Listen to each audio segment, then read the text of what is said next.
오늘 여러분과 더불어서 함께 살펴보실 우리 하나님의 말씀은 진리의 길이라는 주제를 가지고 여러분과 함께 하나님 말씀 상고해 보도록 하겠습니다.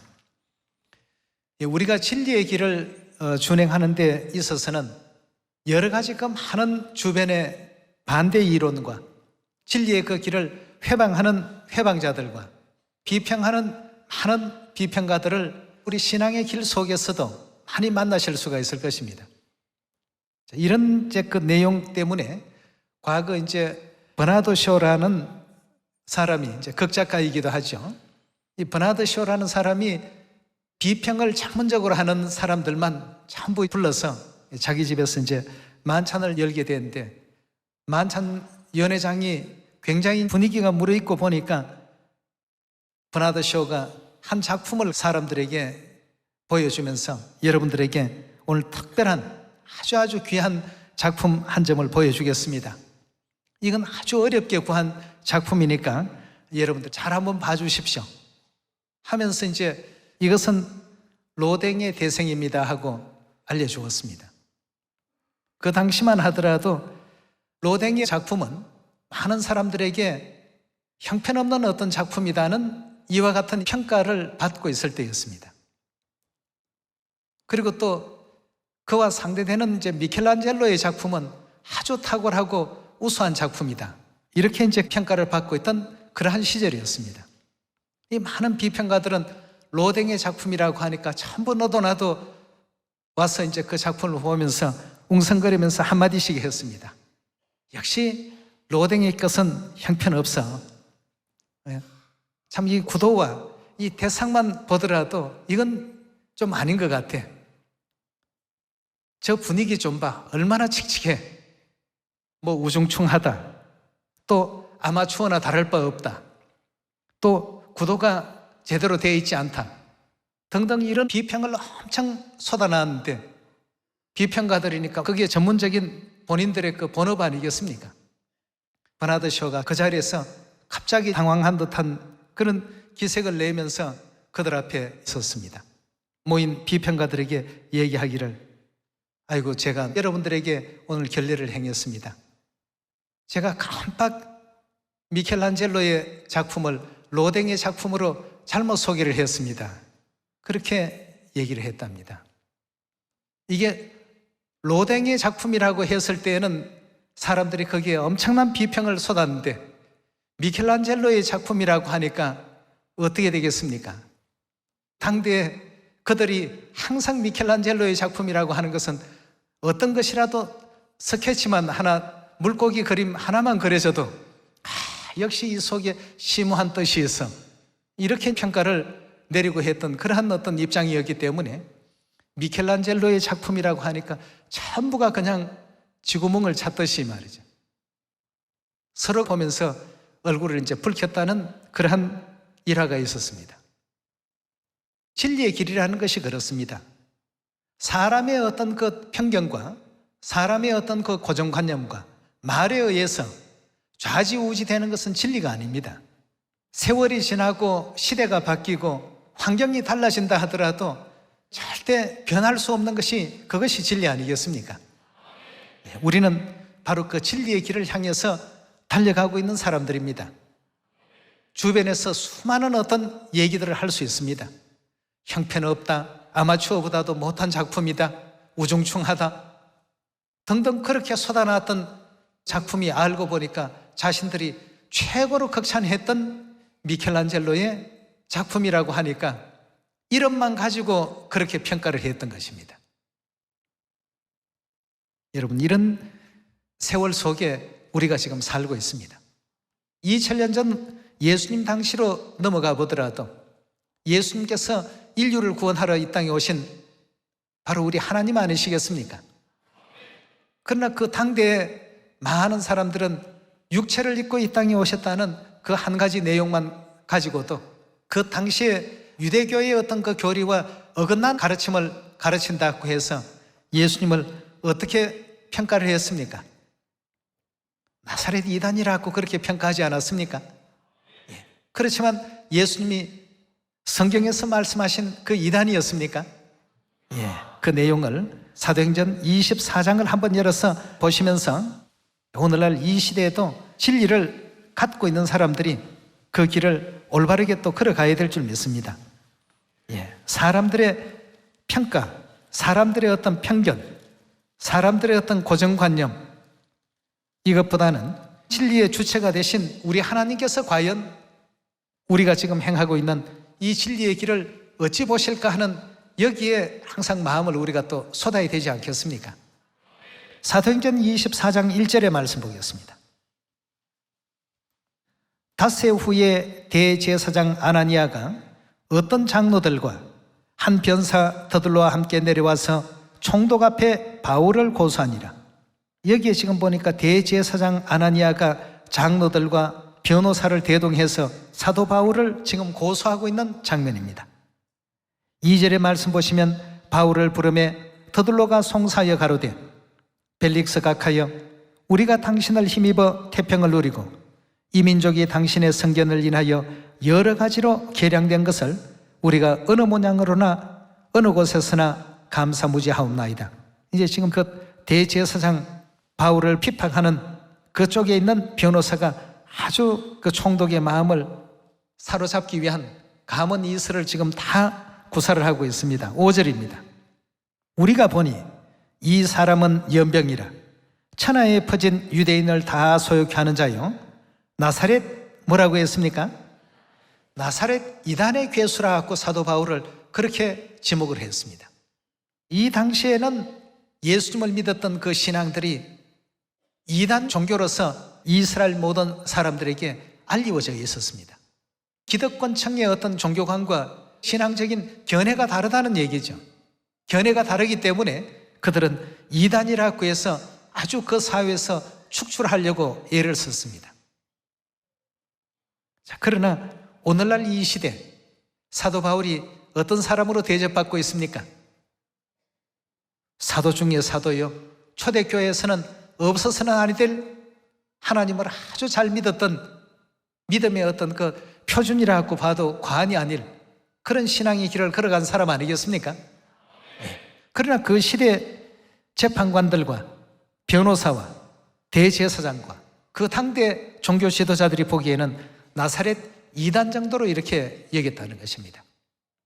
그 버나드 쇼가 벌였던 연회에서 일어난 그 사건과도 똑같은 어떤 그런 상황이 2000년 전이나 오늘날 이 시대는 시대를 넘어서 그대로 지금 재현되고 있습니다.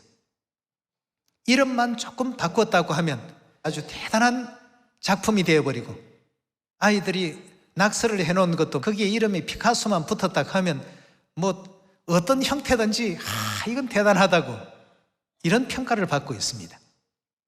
그 당시에도 유대교의 대제사장들과 또 바리새인들과 또 그 유대인들 예수 그리스도께서 이 땅에 육체를 입고 오신 하나님이라는 이 내용 때문에 초대교회의 그 모든 신앙을 거부하고 외면해 왔습니다.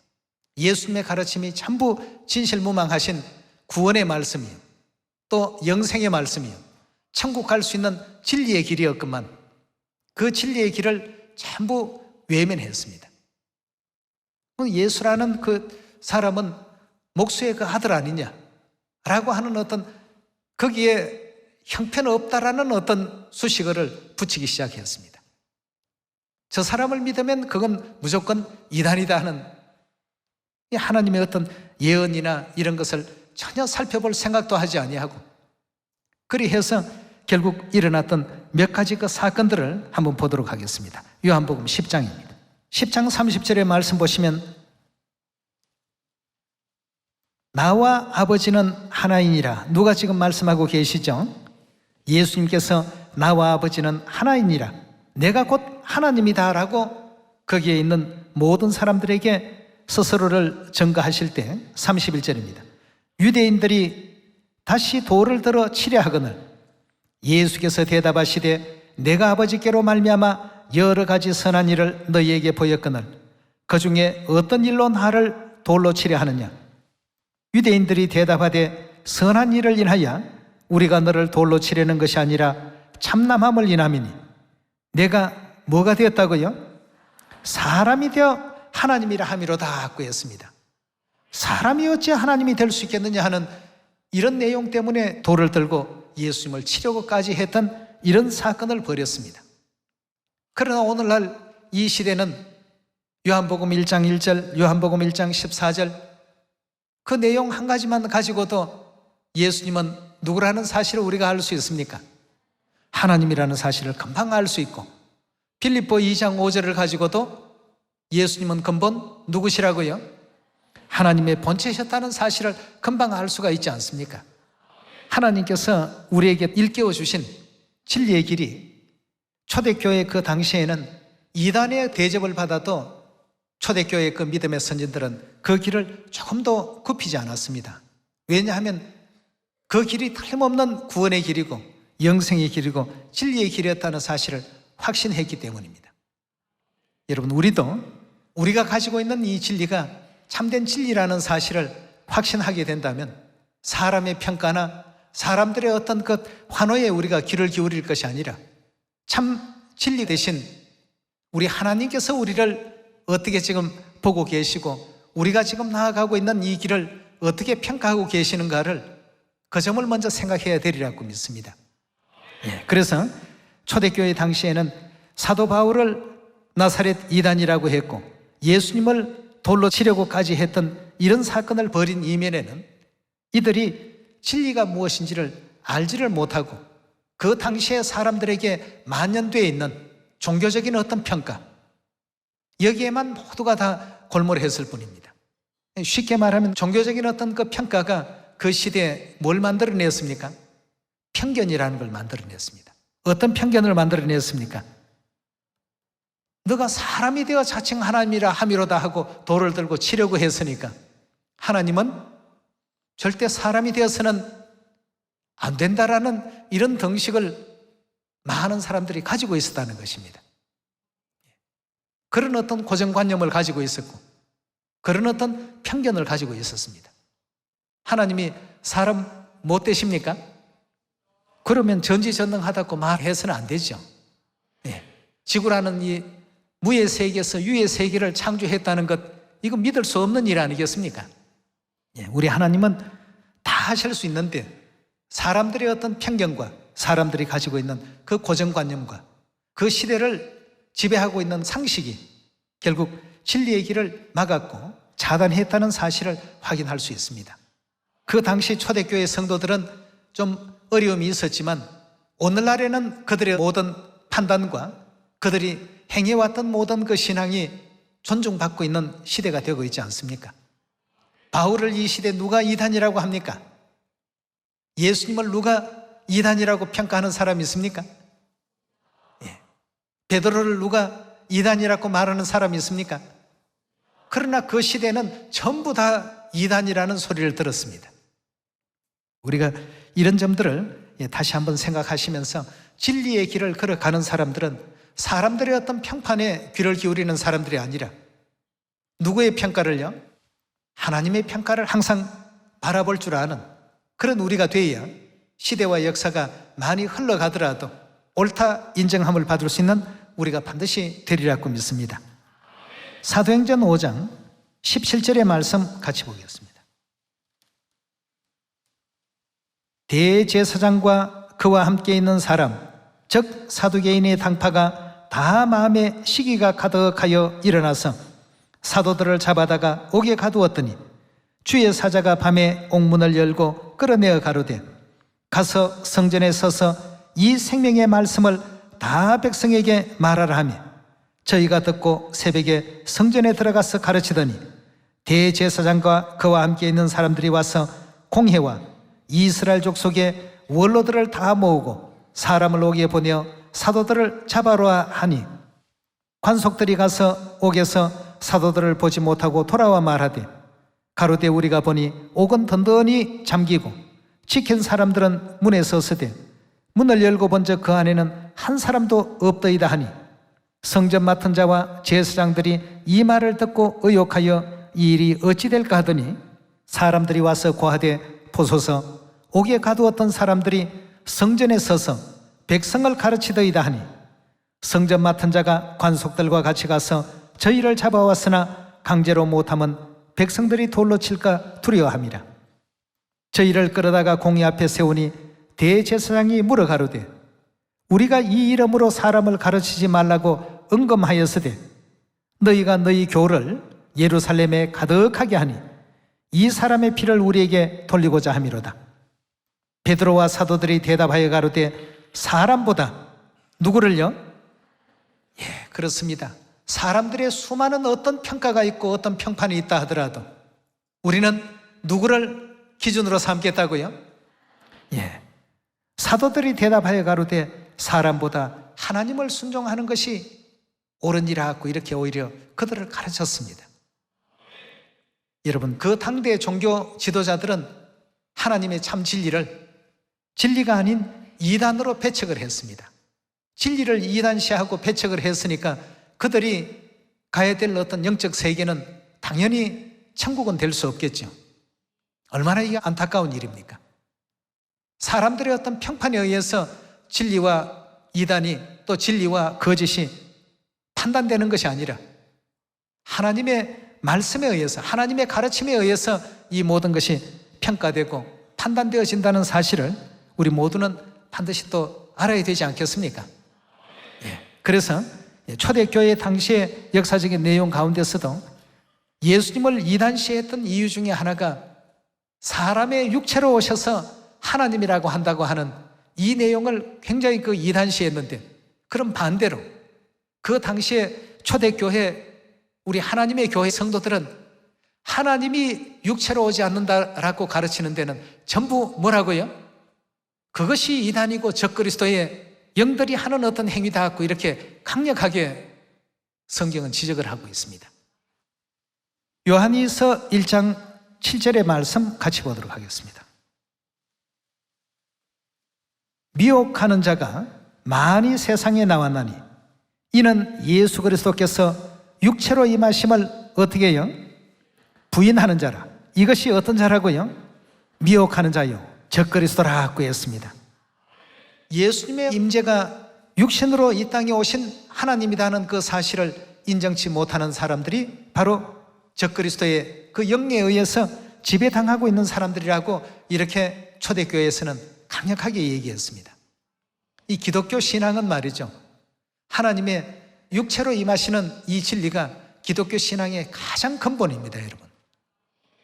근데 그렇게 믿고 있는 사람들을 전부 이단이라고 해서 돌로 치려고 했던 그 당대의 종교 지도자들, 또 종교인들, 벌써 2000년이 지났으니까 이 땅에 육신으로 살아있는 사람은 아무도 없습니다. 이 세상이 아닌 다른 세계로 다 갔습니다. 결과가 어떠 할까? 우리 모두는 꼭히 이 점에 대해서 생각해 봐야 될 필요가 있겠습니다. 자, 그렇다면 예수님께서 2000년 전 이 땅 육체로 오신 하나님이라고 믿는 종교가 바로 기독교였다면, 그 당시에 하나님을 믿노라고는 했지만 예수님의 육체로 이 땅에 오심을 부인했던 그 당시에는 유대교라는 종교가 있었습니다. 유대교인들이 하나님의 교회를 핍박하고 탄압하고, 이와 같은 어떤 입장을 신약 성경에서도 여러 사복음서 안에서도 상당히 또 많이 찾아볼 수 있겠습니다. 그럼 오늘날 이 시대가 마찬가지입니다. 성경에 우리 하나님께서 가르쳐 주신 하나님의 말씀은 뭐라고 했죠? 진리라고 되어 있지 않습니까? 하나님의 말씀은 진리입니다. 사람의 어떤 이론은 시대와 역사와 환경이 바뀌면 달라질 수가 있습니다.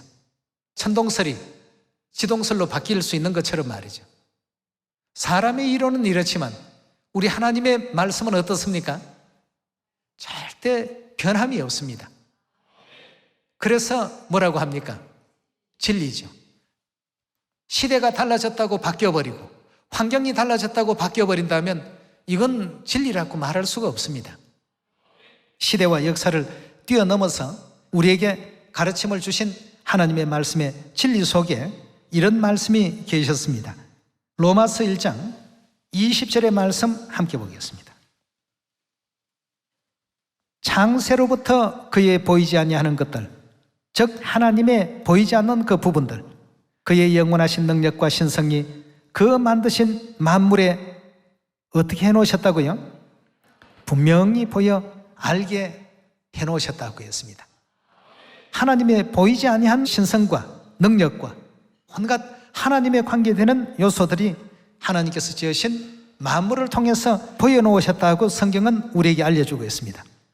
그러므로 저희가 핑계치 못할지라 하나님을 알 때 하나님을 영화롭게도 아니하며 감사치도 아니하고 오히려 그 생각이 허망하여지며 미련한 마음이 어두워졌나니 스스로 지혜 있다 하나 우둔하게 되어 로마서 1장 계속 읽어보시게 되면 하나님께서 하나님의 보이지 않는 능력과 신성을 만물 속에 다 감추어 놓으셨다고 하시면서 우리에게 중요한 한 가지 알리고 싶으신 부분이 있었습니다. 이제까지 세상 모든 교회들은 하나님을 이해하고 하나님을 알 때 어떻게 이해하고 알았습니까?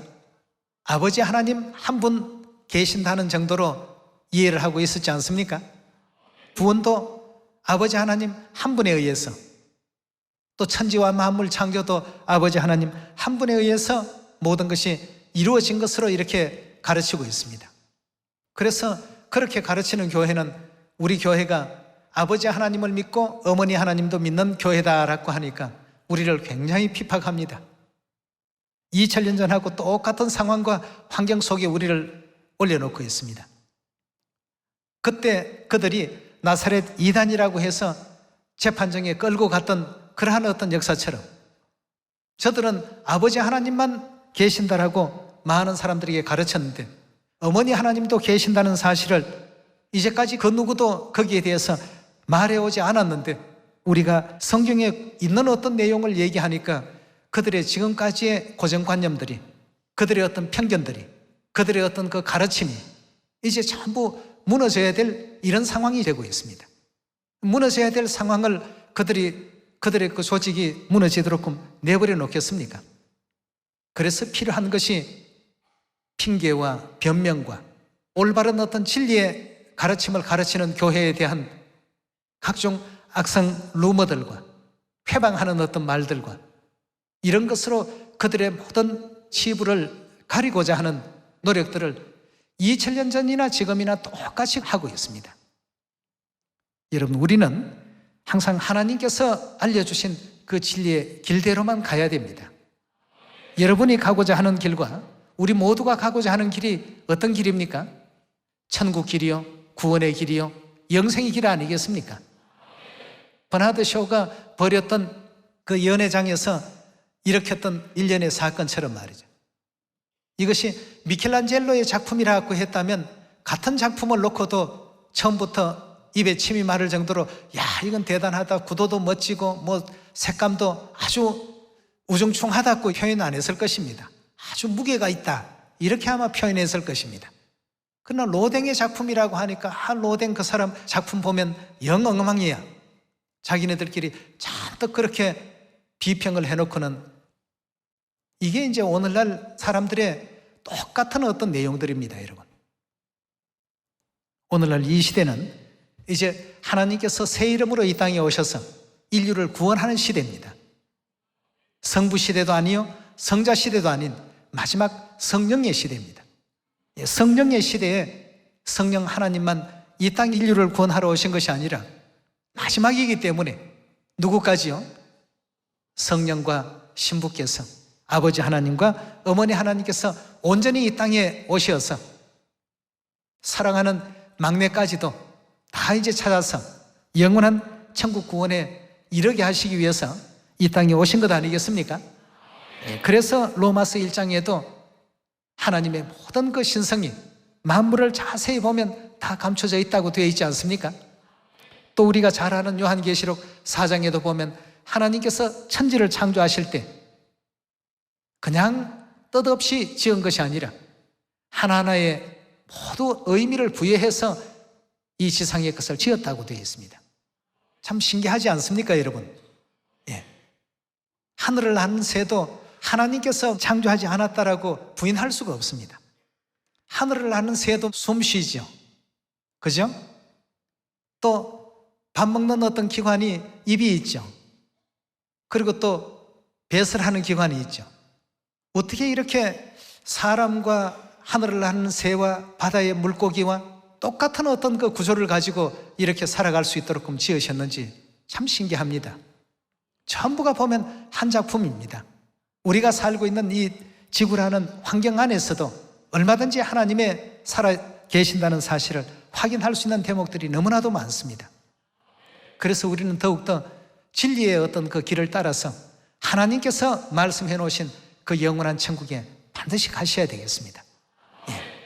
세상 사람들의 헛된 이런 말을 듣고 저런 말을 듣고 여기에 흔들리고 저기에 휘청거리고 이럴 것이 아니라 진리의 길대로만 따라갈 수 있는 우리 모두가 꼭 됩시다.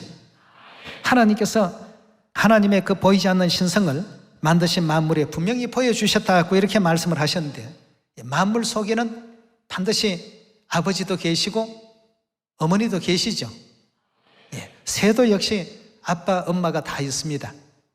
바다의 물고기 역시 아빠 엄마가 다 있고, 들판에 뛰어다니는 짐승도 엄마가 있고 아빠가 있고, 사람도 마찬가지입니다.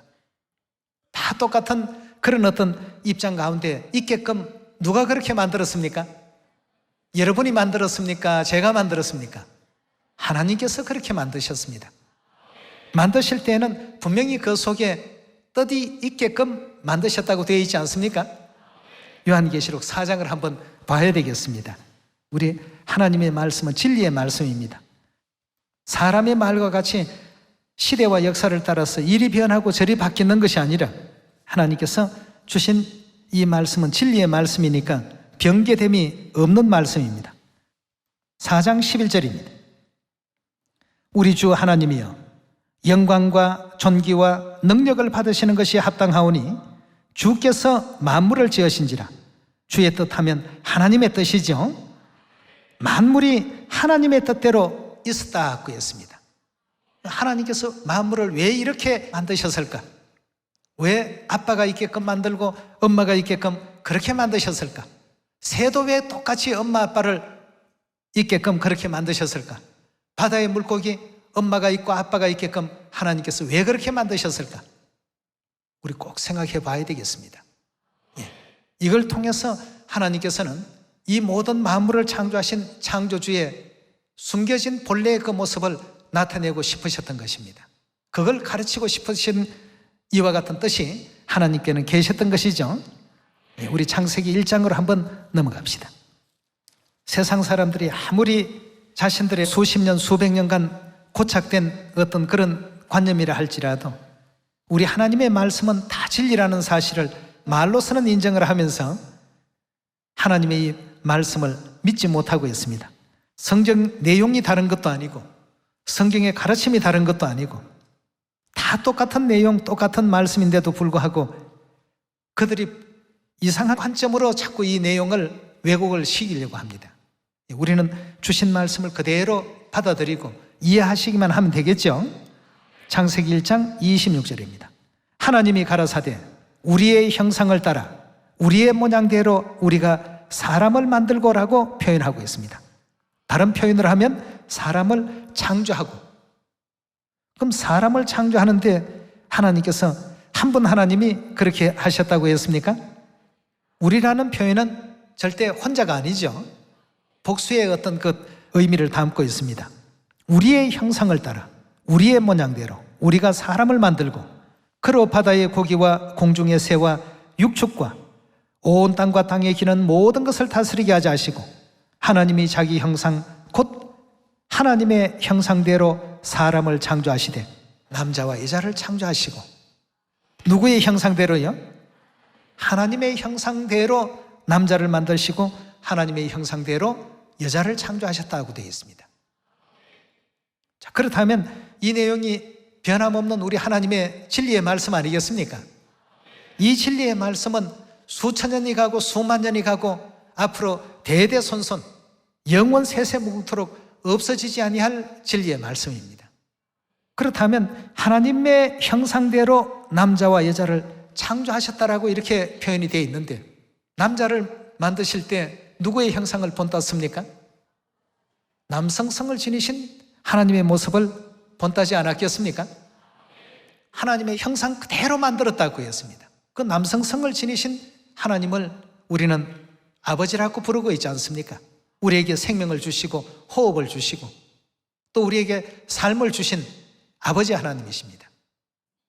그렇다면 하나님의 형상대로 짓고 보니까 여자가 또 창조가 되었습니다. 그렇다면 창조된 이 여성을 통해서 우리는 여성성을 지니신 하나님이 존재하셨다는 사실을 확인할 수 있지 않습니까? 그 여성성을 지니신 하나님을 뭐라고 불러야 됩니까? 남성성을 지니신 하나님을 우리의 하늘아버지라고 표현하고 있는 것처럼 당연히 우리에게 생명과 호흡을 주신 우리의 어머니십니다. 이래서 아버지 하나님도 계시지만 어머니 하나님도 계신다는 사실을 이미 만물 속에 하나님께서는 그 정답을 전부 알려놓으셨습니다. 절대 이건 핑계할 수 없다고 했습니다. 좀 전에 보셨던 로마서 1장 20절의 말씀에 나오지 않았습니까? 네. 이제 저들이 어머니 하나님을 알지 못해서 듣지 못해서 믿지를 못했습니다라는 이런 핑계는 할 수가 없다라고 했습니다. 여러분, 지금은 우리가 아버지 하나님 믿고 어머니 하나님 믿는다고 야, 하나님의 교회 기존의 어떤 기성 단체와는 좀 다른 어떤 교리를 가지고 있더라, 이상하더라 하는 왜곡된 그들의 어떤 말에 흐트러져서는 안 되겠습니다. 우리는 진리만 믿으면 되겠습니다. 성경에 나오지 아니하는 어떤 말이나 성경에서 가르침을 주지 아니하는 그런 어떤 요청은 우리가 외면하고 거부해도 괜찮습니다. 우리가 이제 어머니 하나님을 이렇게 믿는다라고 하면 사도행전 24장에 그 변호사 더둘로와 대제사장 아나니아와 또 여러 유대교의 장로들과 함께 사도 바울을 법정에 이 사람은 이단입니다 하고 고소하듯이 똑같은 일들이 벌어지고 있습니다. 성경 예언은 피해갈 수가 없는 일이죠. 그래서 창세기 1장에 주신 이런 내용도 바라보게 되면 하나님은 반드시 아버지 하나님뿐만 아니라 어머니가 계신다는 사실을 알려주고 계시죠. 세상의 그 어떤 편견과 그 시대의 고정관념으로서는 진리의 길을 깨트릴 수가 없습니다. 하나님께로서 난 것이어야만 진리가 되는 것이지 사람의 어떤 사상과 사람의 어떤 철학과 사람의 생각 속에 난 것은 그건 환경이 달라지면 그 내용이 다 바뀌어버립니다. 그건 절대 진리가 될 수가 없습니다. 예, 우리 하나님의 말씀은 시대, 역사, 환경을 초월해서 항상 하나님은 아버지 하나님, 어머니 하나님 그대로 계십니다. 예, 우리가 영원한 천국에 올리워 간다고 할지라도 거기에는 아버지가 계시고 어머니가 계시고 우리 모든 인류 인생이 하늘에서 죄를 짓고 이 지상에 내려오기 이전에도 하늘에 누가 계셨습니까? 아버지가 계셨고 어머니 하나님이 계셨습니다. 예, 여러분 이런 것이 이제 진리입니다. 갈라디아서 4장 26절입니다. 오직 위에 있는 예루살렘은 자유자니 곧 누구라고요? 우리 어머니라고 했습니다. 여기서 말하는 우리 어머니는 우리 육을 낳은 어머니가 아니죠. 예, 27절에 계속 봅니다. 기록된 바 잉태치 못한 자여 즐거워하라. 그렇지 못한 자여 소리질러 외치라. 이는 홀로 사는 자의 자녀가 남편 있는 자의 자녀보다 많음이라 하였으니 형제들아 너희는 이삭과 같이 어떤 자녀라고요? 약속의 자녀라. 영생을 약속받은 사람들이 약속의 자녀 아니겠습니까? 예, 요한일서 2장 25절에 보니까 하나님이 우리에게 약속하신 약속이 이것이니 곧 영원한 생명이니라고 하지 않았습니까? 예, 어머니 하나님을 믿는 사람은 영원한 영생이 주어지기 때문에 그들을 약속의 자녀라고 이렇게 말하고 있습니다. 29절입니다. 그러나 그때에 육체를 따라 난 자가 성령을 따라 난 자를 핍박한 것 같이, 그럼 핍박은 누가 하고 핍박을 받는 쪽은 어느 쪽입니까? 육체를 따라 난 자는 핍박을 반드시 한다고 했고 성령을 따라 난 자는 핍박을 당하는, 이것이 2000년 전이나 지금이나 똑같은 어떤 상황입니다. 30절의 말씀 보시면 그러나 성경이 무엇을 말하느뇨? 계집종과 그 아들을 내어 쫓으라. 계집종의 아들이 자유하는 여자의 아들로 더불어 유업을 얻지 못하리라. 그런즉 형제들아 우리는 계집종의 자녀가 아니요 자유하는 여자의 자녀니라고 했습니다. 자녀와 여자의 관계라고 한다면 그 여자는 당연히 그 자녀의 어머니십니다. 우리에게는 이처럼 영의 어머니가 어떻습니까? 분명히 계십니다. 영의 어머니가 계신다는 걸 우리는 자랑스럽게 생각해야 됩니다. 예, 천국까지 하늘 어머니 모시고 함께 가는 우리가 되어야 됩니다. 자, 그런 이 장면을 사도 요한이 계시 가운데 다 보고 이렇게 아버지도 계시고 어머니도 계시더라 하고 하나님의 그 진정한 모습을 들려주고 있습니다. 우리 요한계시록 22장 한 말씀만 더 찾아보도록 하겠습니다.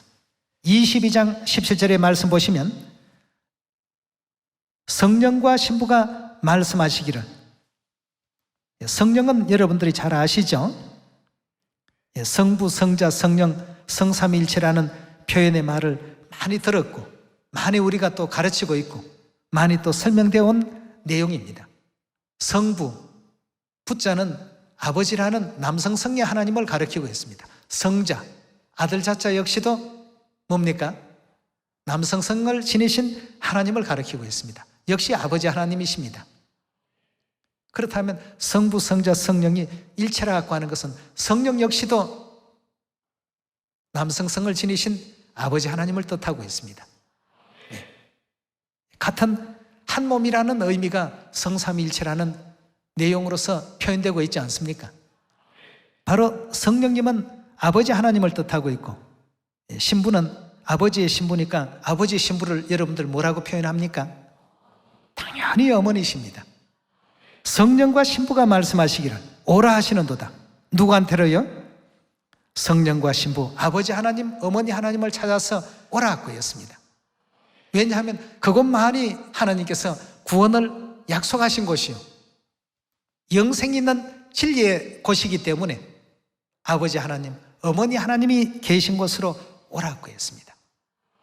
세상에 수없이 많은 종교가 있고 수없이 많은 교회가 있고 수없이 많은 교파가 있고 수없이 많은 사람들이 각자의 어떤 것 신앙의 길을 가고 있습니다만 우리가 바라보고 가야 할 곳은 성경에서 이미 정해 놓으셨습니다. 아버지 하나님, 어머니 하나님 계신 그곳에 오라고 했습니다. 아버지 어머니께로 나오라고 하셨죠. 예, 성령과 신부가 말씀하시기를 오라 하시는도다. 듣는 자도 오라 할 것이요 목마른 자도 올 것이요 원하는 자는 값없이 생명수를 받으라 하시더라고 했습니다. 그 생명수는 오직 성령과 신부 대신 아버지 어머니를 영접했을 때, 아버지 하나님 어머니 하나님을 믿게 되었을 때 비로소 66권 성경의 마지막 이제 열쇠가 다 이제 풀려지게 되는 것입니다. 아버지 오실 날이 또 많이 가까워지고 있는 이때입니다. 우리 시온의 자녀들, 하늘 어머니께서 우리와 함께 하시고 또 우리를 이끌어 주시고 우리에게 또 용기 주시고 판단의 보좌가 되어 주셔서 항상 바른 길로 인도해 주시고 부족할 때마다 우리를 늘 채워주시는 그러한 우리 하늘 어머니가 우리와 함께하고 계신다는데 항상 또 자부심과 용기를 잃지 마시고 금년 70억 전도 온전히 또 완수할 수 있는 여러분과 제가 꼭 되기를 바라겠습니다. 오늘 이 말씀에 느끼길 바라면서 말씀 마칩니다. 감사합니다.